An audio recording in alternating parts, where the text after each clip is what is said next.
پتہ ہے صبر کسے کہتے ہیں؟ جب آپ زندگی کے اس مقام پر ہوں کہ آپ کو زوروں سے رو رو کر اپنی تکلیف کا اظہار کرنے کا دل کرے، لیکن اس کی بجائے آپ اللہ کے فیصلے پر راضی ہو کر خاموشی سے وقت گزار لیں، سے کہتے ہیں صبر۔ صبر انسان کو تب آتا ہے جب وہ اللہ پہ بے پناہ یقین رکھتا ہے، جب انسان یہ جان جاتا ہے کہ اب جو ہوگا اور پہلے جو کچھ بھی ہوا اس میں اللہ کی رضا تھی، پھر دل مطمئن ہو جاتا ہے، پھر کوئی چیز پہلے کی طرح تکلیف نہیں دیتی، بس ایک عجیب سا سکون مل جاتا ہے۔ بس یہی خدا پہ یقین کی آخری حد ہے، سب اس کے سپرد کر دیا جائے۔ جانتے ہو اللہ ہمیں صبر کی آزمائش سے گزار کر ہمارے یقین کا امتحان لیتا ہے، وہ جو ہماری بے شمار نافرمانیوں کے باوجود ہمیں معاف کرنے والا ہے، وہ ہمیں سزا نہیں دیتا، ہمیں اپنی طرف رجوع کروانے کے لیے اس صبر کے سفر سے روشناس کرواتا ہے، جس کی منزل اپنے رب کی قربت ہوتی ہے، اور ہماری ہر آزمائش پر جانے والا صبر ہمارے اور بھی درجے بلند کر دیتا ہے۔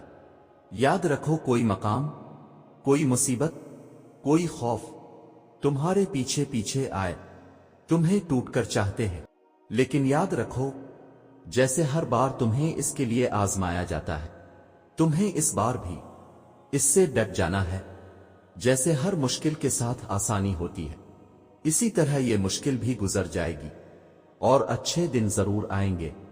اللہ تمہارے ساتھ ہے اور تمہارا حامی اور نگہبان ہے، اور جانتے ہو تمہارا صبر ہی تمہاری سب سے بڑی طاقت ہے۔ صرف اس لیے کہ ابھی تک تمہیں منزل کا پتہ نہیں مل سکا، اس کا مطلب یہ تو نہیں کہ تم مایوس ہو کر چلنا ہی چھوڑ دو۔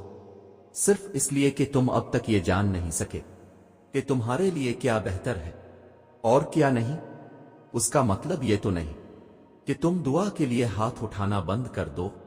تم جس سے رابطہ رکھنا چاہتے تھے اس سے رابطہ نہیں رہا، تو اس کا مطلب یہ تو نہیں کہ تم اللہ سے ہی رابطہ توڑ دو۔ امید انہی کے لیے ہے جو یقین رکھتے ہیں، اور مایوسی انہی کے لیے ہے جو انتظار نہیں کرتے۔ کیوں خود کو اتنا الجھا رکھا ہے؟ ساری طاقتیں تو تمہارے اپنے ہاتھ میں ہیں، دعا کے لیے اٹھاؤ انہیں، اور پھر دیکھو کیا نہیں ہوتا۔ تمہارا صبر تمہیں ان مقامات تک پہنچا سکتا ہے جس کا تم گمان بھی نہیں کر سکتے، اور اس کے لیے تمہارا یہ جاننا ضروری نہیں کہ آگے کیا ہوگا یا کیسے ہوگا۔ یہ کام تم اللہ پہ چھوڑ دو، تمہارا کام بس یقین رکھنا ہے، ممکن سے لے کر ناممکن تک، حاصل سے لے کر لا حاصل تک۔ روشنی اور معجزے تم میں چھپے ہوتے ہیں اور انہیں تم نے خود ہی ڈھونڈنا ہوتا ہے۔ اللہ کوئی بھی کہانی ادھوری نہیں رکھتا، بس انداز مختلف ہوتا ہے، مگر وہ ہر قصے کو پورا کرتا ہے۔ کوئی بھی جگہ خالی ہمیشہ نہیں رہتی، اللہ اسے ہمیشہ کسی نہ کسی بہتر چیز سے بھر دیتا ہے۔ زخم کوئی بھی عمر بھر نہیں ستاتا، اللہ کوئی نہ کوئی مرہم کا ذریعہ بھیج ہی دیتا ہے۔ اللہ جب آزمائش میں ڈالتا ہے تو صبر بھی دیتا ہے، پھر یہ فکر کیسی؟ اللہ پر یقین رکھو، وہ اکیلا نہیں چھوڑے گا۔ بہت جلد تمہیں تمہاری ہر دعا قبول ہوتی نظر آئے گی۔ صبر کے سفر میں ایک مقام ایسا بھی آتا ہے کہ ہم جب کوئی دعا کرتے ہیں یا کچھ بھی سوچتے ہیں تو پل بھر میں ہی اللہ اس کو پورا کر دیتا ہے۔ پتہ ہے کیوں؟ کیونکہ اللہ جانتا ہے کہ تم نے کتنا صبر کر رکھا تھا۔